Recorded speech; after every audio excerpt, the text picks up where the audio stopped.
Mika bilang kamu suka Rio. Oh, bukan ya, Erwin.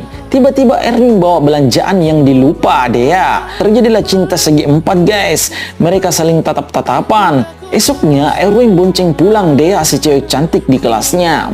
Mereka berdua sudah menjalin ikatan cinta guys. Dan dilihat oleh kedua temannya. Jadi begitulah kira-kira kisah cinta mereka bertiga. Ternyata Mika tidak bisa mendapatkan cinta Dea. Dan untuk Rio, cinta diam-diam itu nggak enak, makanya frontal dong kayak si Mika. Tapi jangan kepedean juga. Dan ini semua bukan salah siapa-siapa, bukan salah Erwin, bukan salah Dea, dan bukan juga salah cinta.